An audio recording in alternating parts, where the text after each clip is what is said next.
Thank you for joining us tonight. We are currently playing a pre-event slideshow. The first slide shows the Live logo in gold on a white background with the text, Live from NYPL presents, Let's Talk About Hard Things, Anna Sale with Michael Arsenault, May 18th, 2021, 7 p.m. Eastern Time. The second slide contains an image of the featured book jacket. The cover is cream-colored with the title appearing in large black letters. Let's Talk About Hard Things by Anna Sale, host of the podcast Death, Sex, and Money. There is a purple-pink rose printed horizontally with its green thorny stem threading through the word hard in the title. Let's Talk About Hard Things is available for purchase online from the library shop, on.nypl.org/shoplive. Proceeds benefit the New York Public Library. Reserve a copy for free with a New York Public Library card. Visit tonight's event page to find this title in a variety of formats, nypl.org/live. The last slide shows recommended reading. Anna Sale suggests these books for further reading. I Don't Want to Die Poor by Michael Arsenault. The Secret to Superhuman Strength by Alison Bechdel. It's Okay That You're Not Okay by Megan Devine. Conflict is Not Abuse by Sarah Schulman. Angle of Repose by Wallace Stegner. Check out the full list and reserve these titles by visiting tonight's event page, nypl.org/live. Good evening, everyone. Thanks for coming back to another Live from NYPL. Tonight, we're with Anna Sale. Anna is the host of WNYC's Death, Sex, and Money, and she has a new book, which is the reason she's here. It's called Let's Talk About Hard Things. My name is Aiden Flax Clark, and I'm part of the team that brings you live from NYPL, which means that I am thoroughly grateful to each of you who's joining us tonight. Anna's book is kind of an outgrowth of her amazing show. She takes on difficult subjects that we kind of don't want to talk about, but she's going to talk about them and her book tonight with writer Michael Arsenault, whose books include I Can't Date Jesus and I Don't Want to Die Poor. And Michael's a past guest on Death, Sex, and Money. If you live in New York State and would like to apply for a library card, or you already have one, which is even better, of course, you can borrow Let's Talk About Hard Things as well as Michael's books for free. Many of our locations are open for grab and go service, and many more just started opening up last week. NYPL, as well as Brooklyn and Queens public library systems, announced last week that as of Monday, May 10th, we would all begin to reintroduce more on-site services across more of our locations. This includes computer reservations and limited browsing in person. And the aim is to have all available branches open by mid-July. Also, for any of you who are interested in using our research collections, those are also available now. Limited, but available. You make an appointment and you can get on-site access to collections that you need to finish your work. So please come visit us. We've really missed having you in our buildings, and we're excited that we can offer at least a little bit more now. To learn about how all of it works, go to nypl.org. Meanwhile, if you're able, I'd really encourage you to buy Anna's book as well from the library shop, of course. You're going to love reading it, and proceeds go to benefit the New York Public Library. You can find a link to get the book in the chat as well as below this video on the event page. And while you're there below that video, you can also find some recommended reading for Anna as well as information on how to get those titles from the library. Okay, there are a lot of great Live from NYPL events coming up, so you got to give me a second to tell you about a few. Jialin Yang is going to be here next week talking about our American immigration history. Jim Steyer and Chelsea Clinton will be talking about teens and tech and mental health. Derek DelGaudio is going to talk about his new book with Neil Gaiman. Jamal Jordan is going to talk about queer love and color. And at the end of June, we're going to have a big birthday blowout for Octavia Butler. If you'd like to read about any of those events or learn about some of the other events we have going on, and most importantly, of course, register for all of them, you can go to nypl.org/live. Okay, I'm going to turn it over to Michael and Anna in just a second. I have to tell you that even though you are watching this video and using the chat on an nypl.org page, those two things are hosted by YouTube, which means that if you use the chat, you might share some data about yourself, and the library does not control that. If you'd like to learn more about how that works, you can find some information on the event page. Lastly, Anna would love to answer some of your questions at the end of tonight's conversation, and you can send them at any time by going to the event page and using the chat or the Google form, or you can email publicprograms@nypl.org. All right, let's bring on Michael Arceneaux and Anna Sale.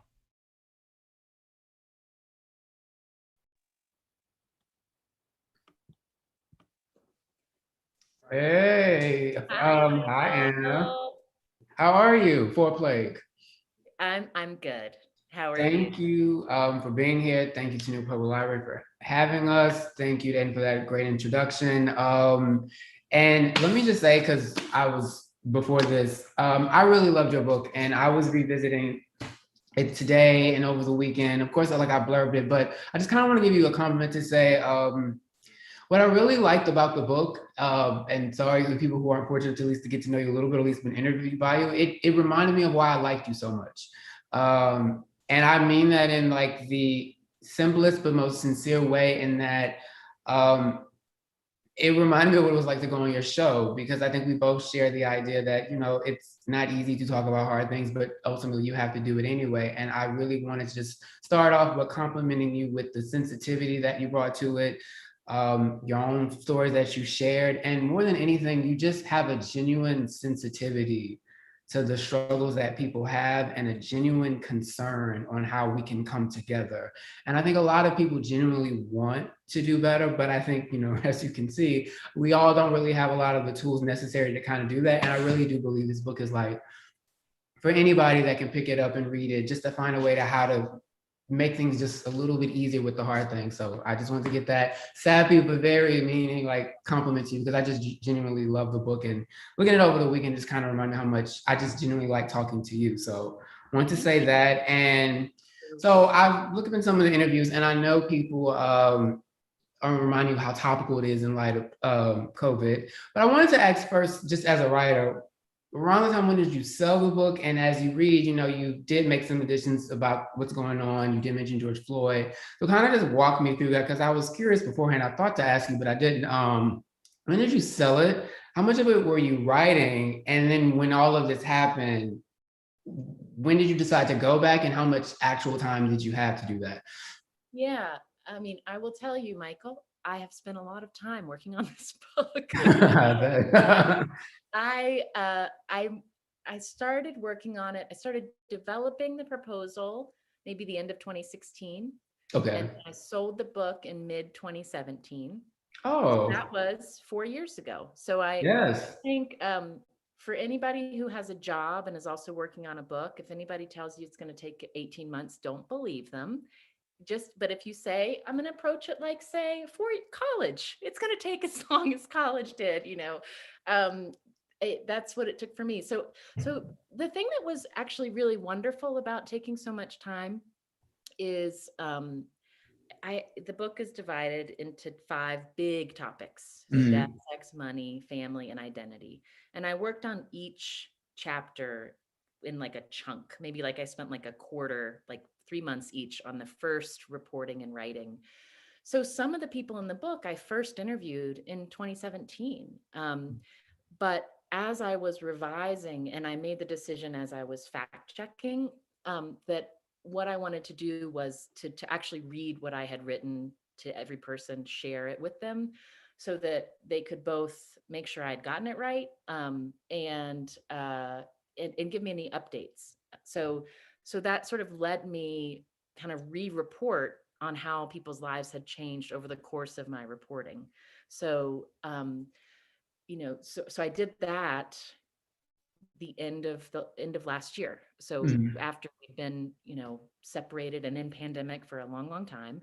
And then I added sections just sort of reworked the whole intro to bring in how I feel like COVID just sort of made ever more urgent some of the messages of the book, which are, I have like a broad argument in the very beginning that, hard things are not new in life. Hard things have always been with us.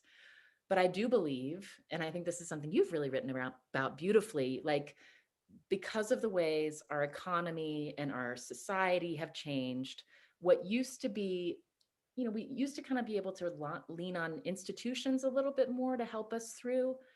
A lot of that's fallen away, or we just Right. don't trust them as much. And so the more of the burden of dealing with hard things is on our own individual shoulders and our own ability to communicate about it. And then, that only became more true with COVID, when all of a sudden you couldn't just hug someone to offer comfort. You had to put words to it. So I kind of updated that part of Yeah. it as well. I just want to add to the point I made earlier in the compliment to you, even going back to read what reported on the people, that's that extra level of consideration that I think you apply in your care about how not only you share other people's stories, but how you write about your own and kind of contextualize it. Kind of at that point, I want to ask a little bit about the memoir portion, which is throughout the book. And I can tell a lot of your skills as a podcaster and a storyteller, like while reading it. But I really like your use of memoirs. I'm just kind of curious about certain things that did you know that you were going to share that, say like your marriage, how you start off with the anecdote about just being really honest about where you felt at 30 and what you thought life was going to be like and how it wasn't. And were there any things that, part of your life that you felt, this doesn't really fit, or I don't want to share it because I don't necessarily, for one reason or another, whether or not even just advance the story or not. Yeah. I mean, it's interesting because when I was writing, in some ways, the memoir parts were, they felt like the parts that I could just start trying to do without a lot of reporting. I Yes. spent a lot of time On a practical level, it's easy to write. so you're sort of like, okay, Anna, like, what do you got about sex in your own life? And like, and it basically was this process of like, what were pivotal moments? Let me try to write those down. Then let me read them and be like, oh my gosh, am I really going to put this in the book? Okay, yes, yeah. And for the most part, that I didn't really have a really high filter for my own. I generally think like modeling my own messiness is part of the work of trying to give people permission to be a little bit more messy and show their work as they're learning. And then there was the next layer of, the people in my life who I write about. My husband, Arthur, God bless him, like he edited the work with me. And also he was just like, is it true? It's fine. Like, which was really You quite a found gift. a partner who can help you edit. Wow. It's good. I'm adding that to the list. Okay. But there were harder things, because I write about the end of my first marriage, my ex-husband, and we're cordial. We send birthday texts, but we're not really in each other's lives anymore. And so that was a strange set of emails to have to write, like, hey, I'm working on this book. I'm writing about the end of our marriage. Can I interview you? And then like, here's what I'm thinking. I want to share the pages with you and just make sure you're comfortable. So that was, an ongoing dialogue as I was writing the book as well. Now, while I can see how your skill sets as a great interviewer incorporates in the book, did some of that kind of come in conflict with like writing a book? Do you know what I mean? Like in the editing process, where some editors were like, now this would be great but you gotta, do you know what I mean? Yeah. I mean, I actually, the way that your question, what it makes me think about is, what I love about making an interview show with the Death, Sex, and Money team is so much of our work is like pulling out what someone is telling us. And I try to pull out, but mostly it's like, let me get out of the way so they can be the storyteller of their own life, And when you're writing a book like this, where you're saying like, this book is going to be, you're going to read people's stories, but also you're going to learn something that you can take into your next hard conversation. My book editors were like, you have to say what you want the reader to take away from each story and each person's story or your own story. And that was the part that felt like the most like just work I hadn't done before. Like to be like, well, what have you learned, Anna? Like, what do you want to tell the reader? How do you want them to take this forward? And that just took like just being pushed to inhabit a little bit more of an expert voice than I tend to think of myself as, Yeah, I could. Yeah, I remember just when interviewing me, you do let me kind of You're good about letting people know if you're not comfortable, don't. But that does not work usually in a book. So I was curious about that. Now, before I ask like really specifics, particularly about the money section, just in terms of like when you're telling readers what you want to take away from them, how have you reacted to the responses that you've gotten so far? Have people, for the most part, taken kind of the lessons that you wanted to? How has the feedback been for you? I'm just always curious about I how mean, that is in those first few weeks, especially now. It's such a weird time. I tell this to all authors. I'm sorry. it's okay. I mean, it's got its ups and downs because I like can have dinner with my family tonight. That's nice, Yeah. the road. So it's been what's really it's not nice is not the right word, but it's really gratifying. The readers that I'm listening to, that I'm hearing from through lots of channels, they're people who are like, they're sharing like, I read this and it reminded me of things that happened when my dad died. Or I've gotten a lot of messages that are like, I just heard you talk about this thing about how to have a hard conversation. And then I had this conversation with one of my oldest friends that unfolded in a way that it wouldn't have otherwise. And that is like so wonderful to hear. And then I've gotten emails that are like, I started your book and then my brother died suddenly. And I'm in the middle of that. And I'm just so grateful I have this book. And I think I've heard a lot about death in the responses. And I think that speaks to where we are in this moment. I think there's a lot of death around us. And Yeah. we're all trying to figure our way through our own grief, whatever, however that's shaping up for each of us. And a lot of us are carrying more than others. And then we're also trying to figure out how to offer comfort to people we love who are grieving. That actually makes me wonder. Okay, so you exist in media. With me, you see the ecosystem that we have. I think kind of for me right now, while we do have a president who kind of is arguably, I mean, he not arguably, he knows more about grief than probably any presidential president we can think of in recent decades. But I think kind of in the national media conversation, there's still not really a talk about all of this loss of life. Yeah. And to me, there's a lot of sadness, and I don't know if I'm going to, but Americans tend to kind of sometimes avoid what's really in front of them. And for me, it's been hard, at least this year in particular, that, we know so many people, 500,000 people died last year. And then I go on cable news and I no longer see kind of like the death toll. Yet I know so many people in my personal life who are still struggling with loss. And some of us are kind of struggling with losses before this because we're of a certain age where, at least in my case, like as a gay Black man, a lot of people, kind of start to still drop off. It's not that different in certain cases, depending on race and class. And I still think, we're still not having that kind of collective bereavement conversation. Do you worry about that? I mean, I think, again, it's important that your book is out there for people who actually want the tools to kind of learn how to have these conversations. But just kind of as an observer or somebody that exists in media, do you kind of worry about what I hope I made clear? It's like kind of like this lack of general, our country kind of collectively dealing with the fact that a lot of people have died, and it just generally sucks. And there's no real way to kind of confront it because we're not even trying. Yeah. I mean, yes, I worry about it. And I also, it's interesting as a media maker, not just with the book. I mean, I hope the book is a tool that if you're looking for a book because you are ready to pick something up and think about your own grief or want to talk with somebody else about their grief, that it's there for you. But as someone, we're putting out shows still all the time. Yeah. And I do feel this kind of pendulum of like, people have had a lot of grief in their face. And so even though there is still, obviously, it takes a long time to grieve and grief hits you in different ways.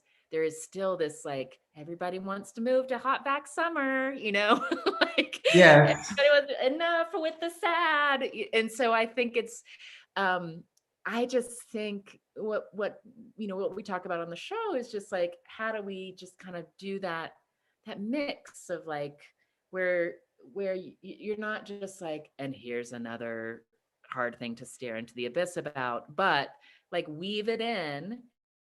So, you can like hold both things in your head. You can want hot vac summer and you can say, I cannot believe my best friend is gone. Like I want to shout out, this shirt is made by a Brooklyn designer named Donna Perry.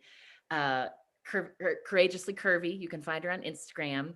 And I got this shirt after interviewing her. She was on our show and talking about, she's had a lot of loss in her church in Brooklyn. She lost a best friend. And she talked with us about that grief. And it's called Finding Blessings and Throwing Vases. So it's both her holding gratitude for what she has and throwing vases when she was really angry at all the loss.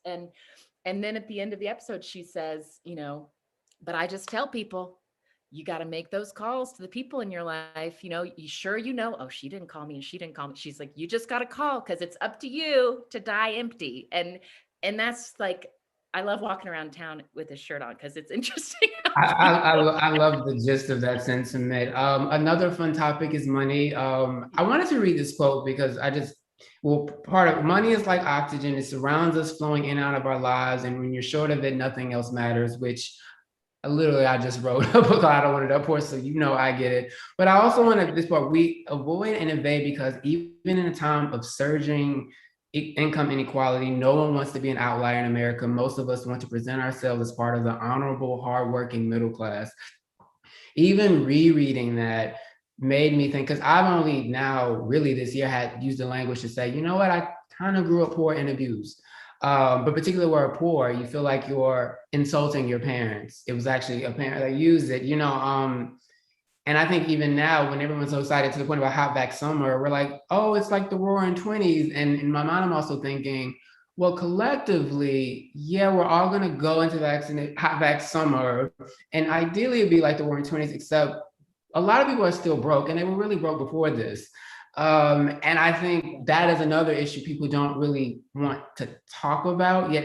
It was so many different examples. Like money really does impact everything, and particularly I like the way that you intertwine, particularly with Adrian, when you realize for a lot of different reasons. Part of it is Catholicism.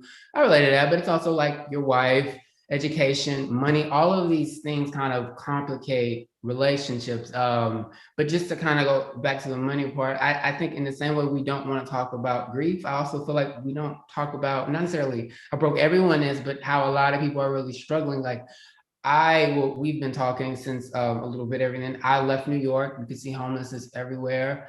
I'm back in Houston for right now. You can see homelessness everywhere. I'll be going to LA on Friday. That's a really huge homeless situation. Just curious. I think honestly, for a lot of people, they'd rather talk about death than money. So I'm just curious, when readers and specifically kind of are reaching out, particularly about the money parts, has there been any kind of,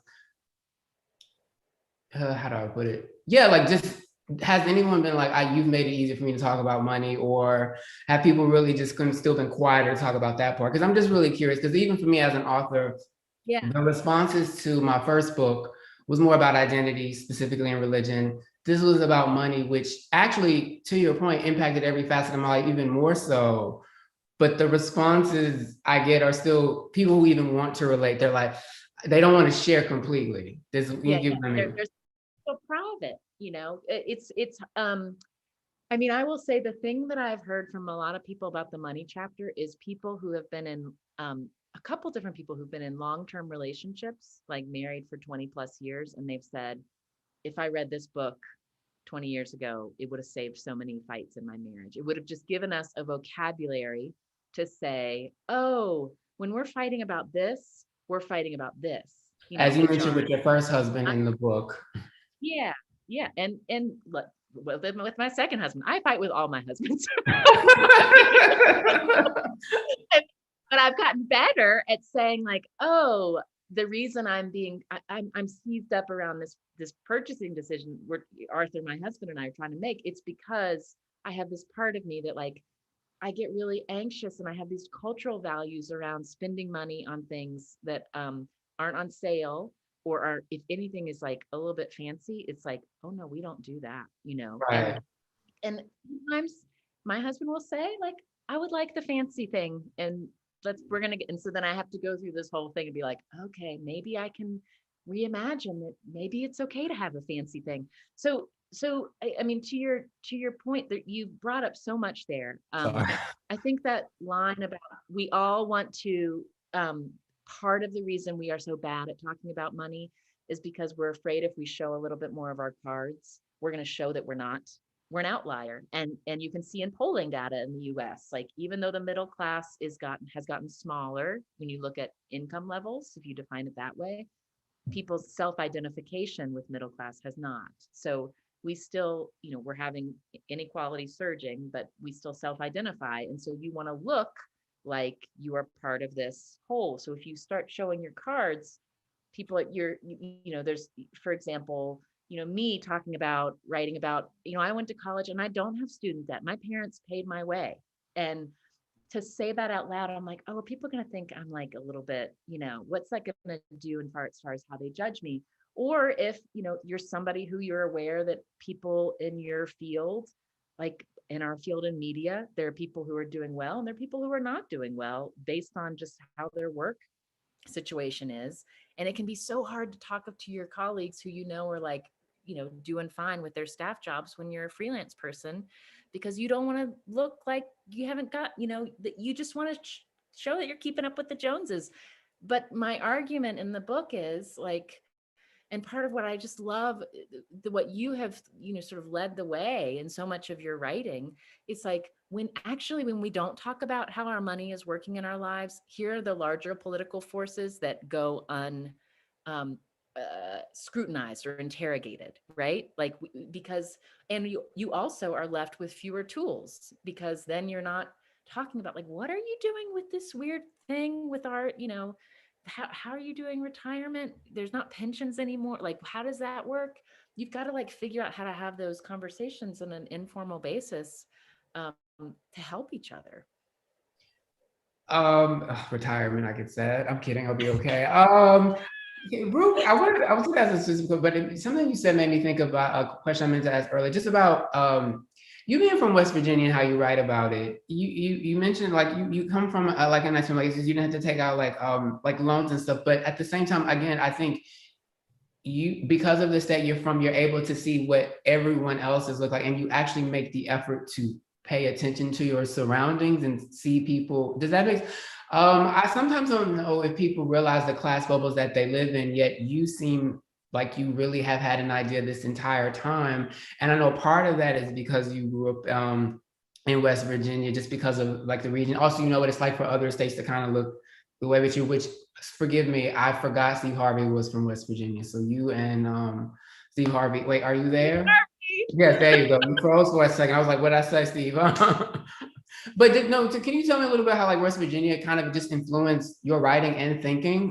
Because I kind of do know as a Houstonian what kind of little quirks make me able to see the world that I do, the way I do. Yeah, I mean, I open the identity chapter with this because I feel like it's being my West Virginia-ness, it feels very core to my worldview. And it also is an identity that like, it's one that, I can I can pick and choose how I use it, so it's one of those identities. So but I will say, growing up in a state where you are aware inside the state that like, people either look down on you or they don't even like, it doesn't even register that you're a state. Like that was also, people would just always just be like, oh, I have a cousin in Virginia, and you laugh about it with you when you go home. You're like, oh, these people don't even know the 50 states, but it affects you. And the other thing about being from West Virginia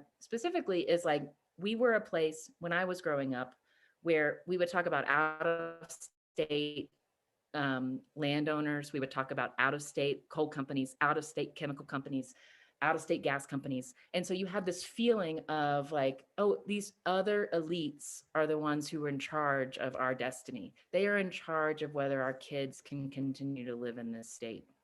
And that really affects a lot about how you see power, because it did not feel like power was located where I lived. And I say that as a daughter of an orthopedic surgeon, like it's ridiculous that I say that, but that was that's just kind of the collective identity, right? So I did not have a representative experience in West Virginia, but that was the collective identity of West Virginia. And then I left West Virginia and I was like, oh, people like in my freshman dorm, I can remember it being a revelation that a lot of people, like they didn't have a real sense of home.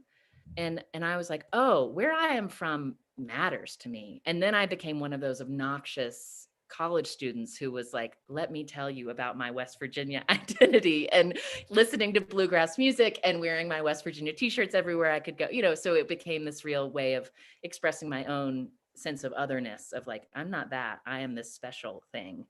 Um, but I think the way what you were asking about, the way it's affected my journalism, I think it's just, you just listen for what people think that is being overlooked. So it's the ways, it's a little bit like,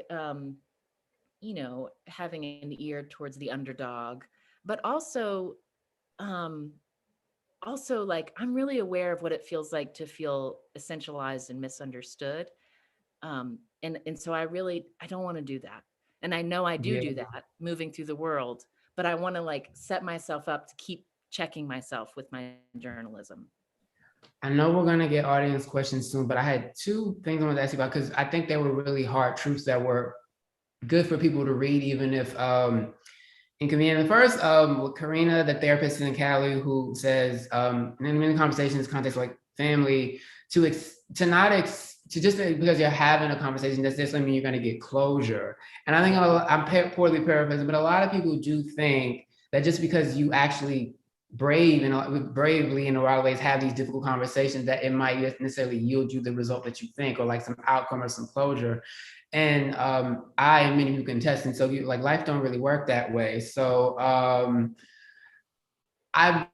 was like, how important was it for you to like include that perspective? And yeah, I just kind of feel like for a lot of people, what advice would you give them? Because I'll use myself as an example, and even a friend. We kind of have a similar familial background, being from Houston. But I think where we differ a little bit, or at least I had to be reminded in recent months, is that things are going to be the way that they are. Some people are never going to change, and that's okay. You can address certain things that have happened, but after a certain point, it's not about letting it go. It's, for at least in my case, expressing your feelings and just kind of accepting you're not going to get that outcome. Like closure might not really come. So you have to kind of get your own sense. Because I worry sometimes people think just because they're having this conversation, or just because they're pushing people, that's going to give them an outcome. And I think that is, respectfully kind of based on TV. And it just doesn't really work that way. So can you talk a little bit about that? Yeah, I really love that you pulled out that quote, because I think about Karina's line all the time. Karina Montag, she says it in the context of kind of restorative justice trainings. She says, Yes, I'm sorry. that's okay. Expect and accept a lack of closure. So she's basically saying, like, we know you're here to do the work, but you're not going to feel all tied up at the end. And I think that that's such a useful thing to have in your mind, even when you're starting that conversation with someone in your life that you're looking for something to be addressed. And it might be that they say, oh, I've never heard this point of view from you before, and I'm really sorry. And then all of a sudden you feel this healing. I think that does not happen as often in real life as we want it to. But what happens, even when you have a hard conversation, something does happen. It might not fix the hard thing, this Right. hard history you have with a family member, or the fact that someone is gone and you're trying to comfort someone in grief, or talking to somebody who you really want to be with and they just don't want to be with you, and you have to figure out how to accept rejection.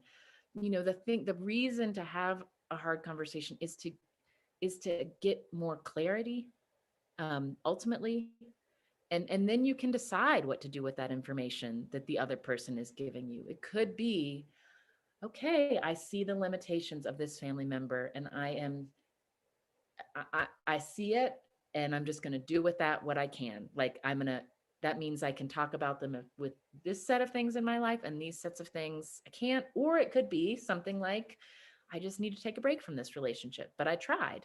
Or it could be some other, it's like the hard conversation gives you that information for then you to decide what you need to do next. And The family chapter, there's this wonderful line that Hassan Minhaj said in a interview on the show. He was talking about his advice his dad gave him about dealing with conflict. And he said, you have to decide, like, do you want to be right or do you want to be together? And I think that that's how I like to think about that is like, sometimes you do want to be right. Sometimes it's a core issue and you're like, I cannot. But then, oh, I want to be together. So I'm gonna let this slide and I'm gonna have a like polite Thanksgiving dinner, for example.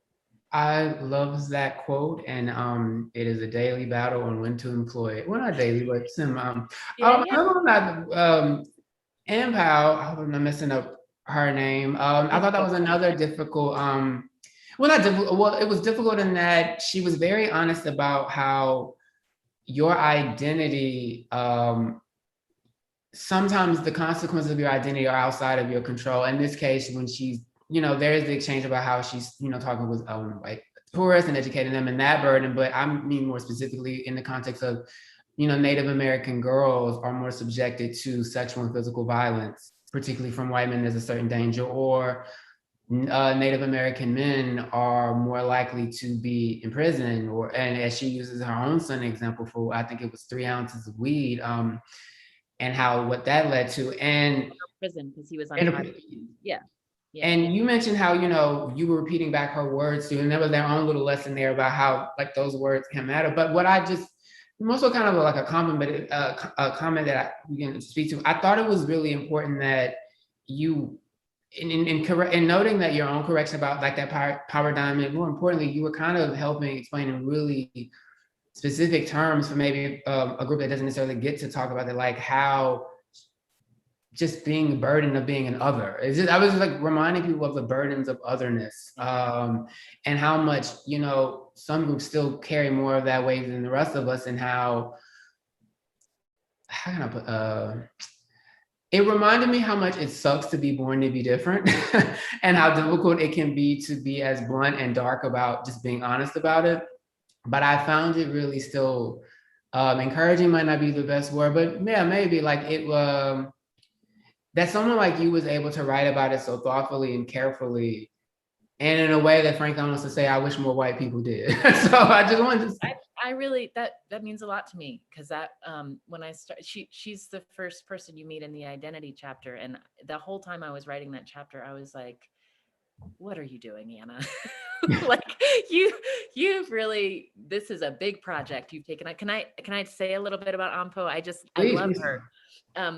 So she's a woman that I met who is an indigenous woman. She's Lakota. She was born on the Pine Ridge Reservation and now lives on the Wind River Reservation here in Wyoming. And I first met her at a powwow that was hosted by a museum here in Wyoming.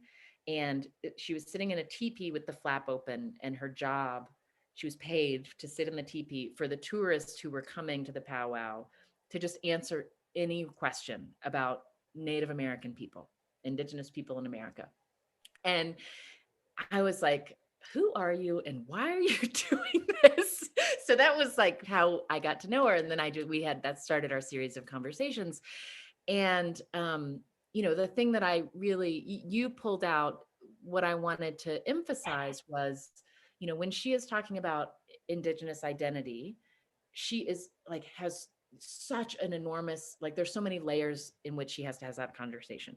She has to say her own story, which is like, I live on this reservation that's mostly Eastern Shoshone and Arapaho, but I'm Lakota. So I've had to figure out all these other tribal histories and the history of this. And I'm educating kids from all kinds of different tribal backgrounds. So I have to learn about their tribal backgrounds. And then I'm interfacing with white people in this history of sort of missionary work on this reservation, and having to explain to these people how to, who Native Americans are, who indigenous people are, and what they can do and can't do, and how generational trauma works. And then she has this job as an educator of feeling like she needs to look at her young students and say, here's the reality of being an indigenous person, a Native American person in America today. Here are the stats. You need to be aware. It's, her version of the talk. And and so I wanted, because I just really wanted to emphasize, like, when you say how to have a hard conversation about identity, the whole the first question you have to ask is like, how am I oriented in this conversation? Am I being explained to, because I am someone who is thought to not know what it feels like to be othered? You know, I can say, for me as a white person, I haven't experienced that very much in most of the spaces I work in or I move in the world. I feel like I can, but based on what I look like, I can figure out how to belong. And a lot of people in America don't have that experience. And so, and then the question is, are you talking to someone with whom you share a really key identity piece, or are you talking across difference? Because then that also affects, you know, listening and the questions you ask. And I just really think the thing with Ampo that I just love is, you know, she's funny. She caught like one moment um that I just think is like the funniest thing. We were driving around the Wind River Reservation, and on the reservation there is a memorial for Sacagawea, who's Mm. like a Shoshone woman who worked with Lewis and Clark, was a guide for Lewis and Clark during their trip to discover and study America. And I said to Ampo, I was like, oh, I this is so interesting to me. You know, I'm kin to Meriwether Lewis, and I've thought about like, what does this mean? The legacy in my family of this idea of being, you know, a part of Western expansion, and also his family enslaved people. And she says to me, well, if it makes you feel better, I have a relative who killed 23 white men. I was and, that, waiting. and it I was waiting for the Jordan. I was like, she does. So I laughed and laughed again when I read it. she's like, Anna, you have your thing. You have got to work through. And like, this is not, I'm not going to comfort you. Like, talk this through. Like, and also just like that we were on different sides of this thing. She's like, my Yeah. relatives were killing people who looked like you. You know, we were fighting. We were at war. And I just, that directness, it just like, what a gift. I just loved it. She felt like a gift because it was not only was she funny, but the directness, even about the ugliness of what it's like to be other in this country, was relatable in different contexts, but similar. And so I actually was wondering, you have so many different people's stories in the book. You have your stories in there. But I kind of wonder, I thought about, is there any common threads that you found, not necessarily with every single person that you talk to and yourself, but in the midst of kind of like collecting these different stories and reporting and sharing your own, were there any kind of commonalities that you found just in terms of how people maybe just say we handle kind of dealing with how to deal with struggle, how to deal with conflict, how to kind of process that underneath? You know, the main thing I came to, and it was interesting because it was in the order that I worked on the chapters. I feel like starting with death, certainly the ways we encounter death in our lives is different depending on who we are and what our life histories are.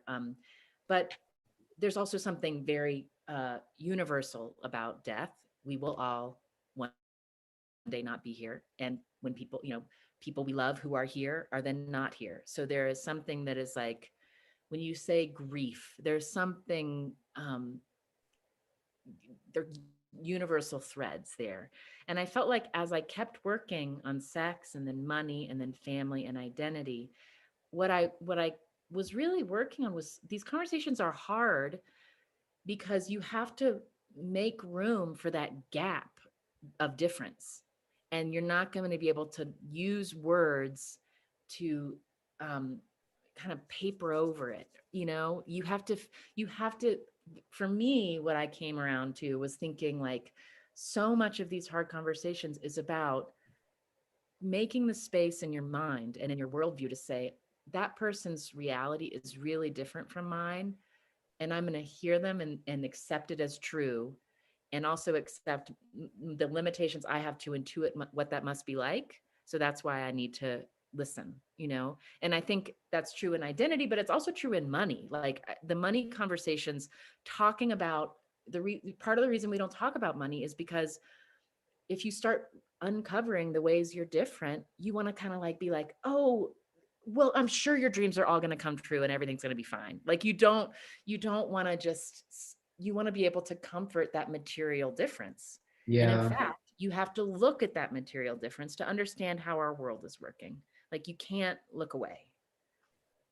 I want more people to listen to that. We do have some questions. I'm gonna start with the first. How do you approach having hard conversations with those very resistant to having hard conversations with? Please. Yeah.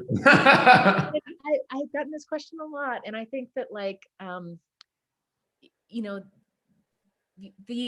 there's no surefire way to talk someone into doing this with you.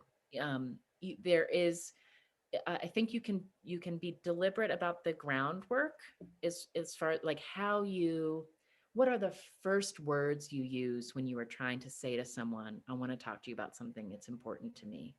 And then signaling that, and then saying, is now a good time to do that? And then kind of like your first, like really actually thinking, like preparing the words. I do this when I'm preparing for an interview, preparing the words that whatever your opening kind of like, I want to talk to you about this. And I've been wondering what this has been like for you, like kind of in the most generous way you can, so that you are indicating to that person, I'm going to really try hard to hear you. And I need you to try hard to hear me. And that is not always going to work. There's, people in our lives, and also all of us, like at different moments, we can't do it, or it's not a conversation we want to have. And like, and that's okay. Like you can say, I can't do this right now, or I can't do this right now with you, like, because of where I am right now. But I do think it's more about, what we can control is the effort we put forth. We can't control how somebody responds. You answered my follow-up. Keep going. Well, I think that's really hard. It's so hard, and it takes work, and it takes new work every single time you're having a conversation, because like, when you're talking about this hard stuff, you want to problem solve it. You also want to have your set of facts be the ones that win the day. So you're going to kind of like, you might get into battling mode. And it's just, to me, it's like, talk as slowly as you can. That's what I try to do. When I notice myself speeding up, this would be hard for you. Someone who speaks fast, but I try to, because I notice when I'm getting into defensive reactive mode, I speed up and I don't leave those spaces to really make sure I'm hearing what somebody is trying to say to me. If I could add, I would say my old college professor, Peggy Lewis, told me about the Speedy Gonzalez thing, where I talk so fast to tap my foot. That helps for those of you. It actually does if I remember to tap my foot. Yeah, otherwise I will talk as fast as most people from a certain part of Louisiana. The other question, it says, happy to see you're still talking about and writing about hard things since you wrote about West Virginia in my class at Stanford. Oh, can you talk about the topic of, I don't know who it is, but can you talk about the topic of personal vulnerability when speaking out? Oh yeah. I mean, that's the other work before you start a hard conversation, is like, what am I willing to be a little bit more open about, because I think that personal vulnerability, it's so much. One of the opening quotes I have in the book, it's from one of my dear friends, Ann Simpson. And she just says, openness creates openness. Like, it's basic, simple, but it's true. Like, if I tell you a little bit more about where I don't feel steady or certain or have struggled, someone is going to come back and feel a little bit more willing to be open with you. And, writing this book, I thought a lot about my divorce, which happened more than 10 years ago. And it's interesting to think about, in that time, that was a time when I was so seized up with just shame and wanting to fix, and like sad and overwhelmed. And I didn't have a lot of perspective about vulnerability but like, I just tried to like, I just tried to do my best. And I look back at both me and my ex-husband with such tenderness, because we were we were trying and we were vulnerable and we both got hurt, and it was painful. Divorce is painful because it's not an outcome that you expect. Right. But you know what? It was like exactly what needed to happen. And so I think that, a lot of these hard conversations is like, it's the very deep work of like accepting that some disagreements and bad outcomes and hurt is a part of life. I just adore your perspective. I think that might be maybe the last question. We'll see. Do you think our institutions, government, banks, higher education, are getting any better at having hard conversations about money with the public? I have a thought about this, but this is your question. I will let you, please. No, Yeah, I was literally going to say this is the perfect time to plug your book because no. No, I mean, I just, I watch, yeah, I think they kind of want to, like, they know it's But interesting. don't know how. Advertising, because they're like, do you feel like you need some help figuring out your whole life with money? Like, yes, I do. And then it's like, so invest in these mutual funds. It's like Exactly. Or someone paid off $80,000 with like a bonus from the military and inheritance and like some kind of refund no one else will get. But you should feel bad about yourself because apparently you're not disciplined enough. It's very unrealistic. So I just, again, genuinely love the way that you write about money, because it just kind of not only just speaks to like the basic truths about how money functions in our society, it tells you what to deal with it when you don't feel that great, because I know what it's like to not feel great with money. And I do think, again, that level of sensitivity is often missing. I do think people do want to try. It's just the way our media ecosystem is collectively set up.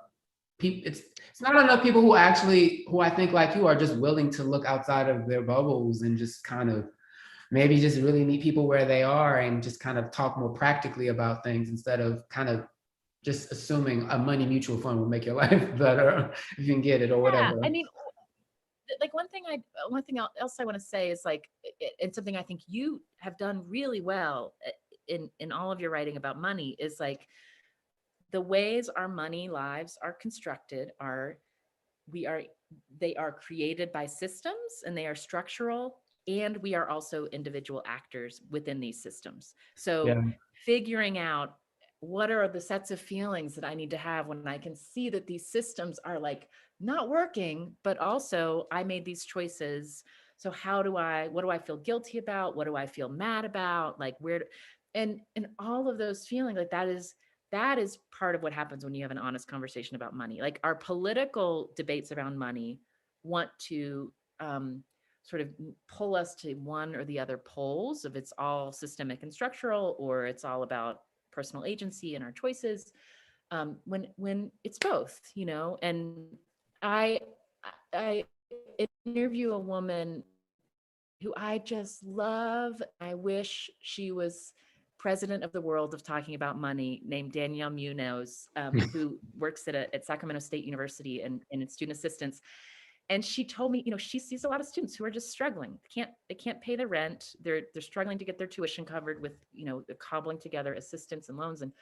And she will tell them both, this is not you, this is a systems issue. And also, we have to approach this with radical acceptance, which means for her, the way she defines that is like, this is the world right now. And so we are not going to pretend it is not like this. So we have to then decide, what are your next steps? 1, 2, 3, and she described radical acceptance as like, when you have a flat tire, you might be really mad and you might say, these stupid potholes gave me this flat tire, but you also can't drive your car unless you fix your tire. So you've got to do both. And I just think like, that's such really like clear advice that's not shaming, and we just need more of that.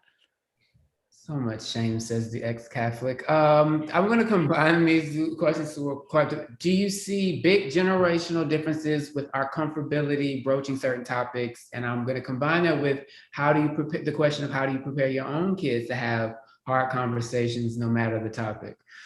Yeah. Oof.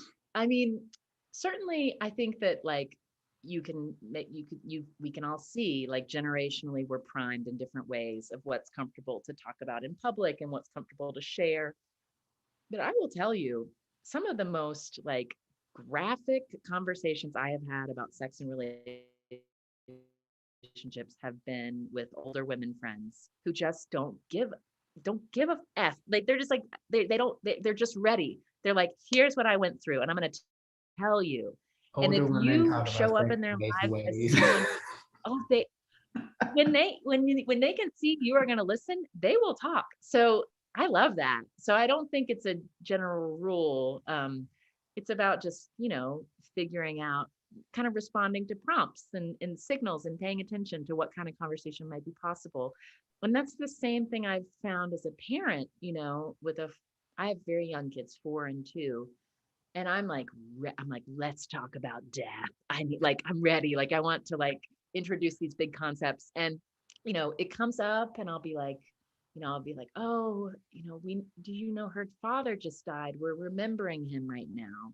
And she's going to be sad. But what are things that you remember about him? And just kind of trying to create the idea that like death is something that we can look at. We don't have to pretend it's not there. But the thing that certainly a 2-year-old just doesn't care. Like a 4-year-old will like indicate when she's had enough.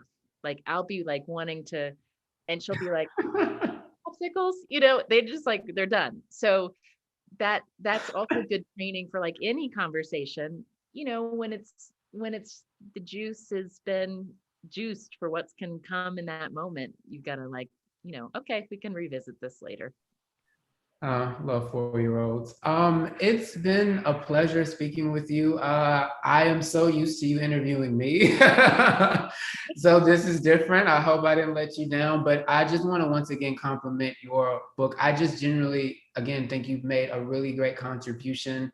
One thing I just have always liked about your show, and then I got to be on it and just having talked with you, is that now more than ever have I realized, and I still have hope for humanity, but a lot of people don't even think, I mean, again, I think a lot of people want to be better, but sometimes you'd be surprised at how much folks don't know how to try or never actually really make the effort. But I guarantee if you pick up this book and reading other people's stories and reading yours, you not only see that you're not alone, is that you kind of really do need to just push yourself sometimes to kind of get over certain humps and have those difficult conversations. And if nothing else, just kind of face what bothers you.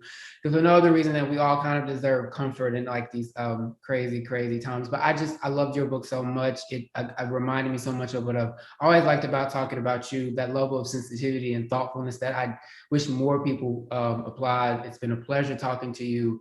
Everyone should read your book and listen to Death, Sex, and Money. I look forward to talking to you again in some capacity, probably back when you're doing the hosting like you're supposed to, but thank you for making time. I will email my other question to you, because I actually will say, I don't know how I would feel if my listeners were asking me questions in the doctor's office.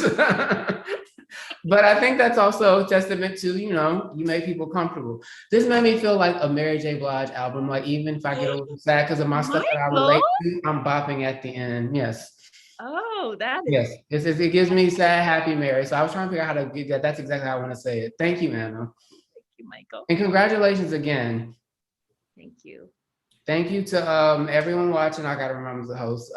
Thanks for listening. I don't know what else to do now. You're the host. What I do? Give you a couple of tiebreaks for joining us. Thank you, everybody. Thank you for joining us tonight. On screen, we are showing closing slides. This slide contains an image of the featured book jacket. The cover is cream-colored with the title appearing in large black letters. Let's Talk About Hard Things by Anna Sale, host of the podcast Death, Sex, and Money. There is a purple-pink rose printed horizontally with its green thorny stem threading through the word hard in the title. Let's Talk About Hard Things is available for purchase online from the library shop, on.nypl.org/shoplive. Proceeds benefit the New York Public Library. Reserve a copy for free with a New York Public Library card. Visit tonight's event page to find this title in a variety of formats, nypl.org/live. The last slide shows live from NYPL upcoming events. Monday, May 24th, 7 p.m. Eastern Time. Which Side of History? Chelsea Clinton with Jim Steyer. Tuesday, May 25th, 8 p.m. Eastern Time. Immigration History, Politics, and Prejudices. Jia Lin Yang with Caitlin Dickerson. Wednesday, May 26th, 7 p.m. Eastern Time. A Drop of Treason. Jonathan Stevenson with Jean Strauss, co-presented with the Dorothy and Louis B. Coleman Center for Scholars and Writers. For more information and to register, visit nypl.org/live.